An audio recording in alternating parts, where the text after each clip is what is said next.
BBAలో university second rank, third rank సాధించడం Sun International విద్యార్థులకే సాధ్యం. హైడ్రా కూల్చివేతతో బీఆర్ఎస్ నుంచి కాంగ్రెస్ లో జంప్ అయిన ప్రజాప్రతినిధుల గుండెల్లో కూడా వణుకు మొదలైంది. హిమయత్ సాగర్ చెరువు బఫర్ జోన్ లో ఉన్న ఎమ్మెల్సీ పట్నం మహేందర్ రెడ్డి ఫామ్ హౌస్ ను రేవంత్ సర్కార్ కూల్చివేస్తుందా లేదా అన్న ప్రశ్నలు తలెత్తిన నేపథ్యంలో ఇవాళ పట్నం మహేందర్ రెడ్డి క్లారిటీ ఇచ్చారు. కేటీఆర్ కు అవగాహన లేకపోవడం వల్లే నా ఫామ్ హౌస్ బఫర్ జోన్ లో ఉందని చెబుతున్నారన్నారు. కొత్వాల్గూడలోని తన ఫామ్ హౌస్ అక్రమ నిర్మాణం అంటూ వస్తున్న ఆరోపణలపై ఎమ్మెల్సీ పట్నం మహేందర్ రెడ్డి తాజాగా స్పందించారు. మంగళవారం ప్రెస్ మీట్ ఏర్పాటు చేసి ఈ విషయంపై మాట్లాడారు. కొత్వాల్గూడలోని సర్వే నెంబర్ 13లో తన కుమారుడి పేరుతో 14.14 ఎకరాల పట్టా భూమి ఉందని చెప్పారు.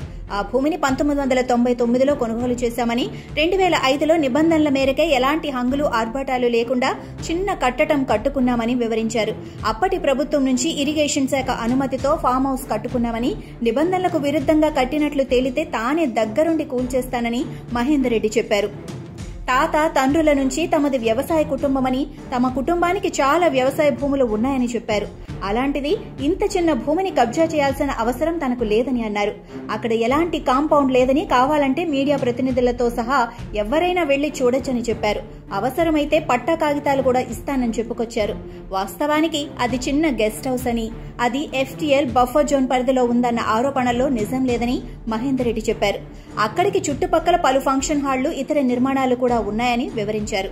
హైదరాబాద్ పరిధిలో ఆక్రమణకు గురైన చెరువులు, కుంటలను పునరుద్దరించేందుకు సీఎం రేవంత్ రెడ్డి తీసుకున్న చర్యలు బాగున్నాయంటూ పట్నం మహేందర్ రెడ్డి ఈ సందర్భంగా మెచ్చుకున్నారు.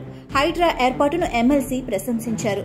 ఈ విషయంలో ప్రతి ఒక్కరూ ప్రభుత్వానికి సహకరించాల్సిన అవసరం ఉందని పట్నం మహేందర్ రెడ్డి చెప్పారు.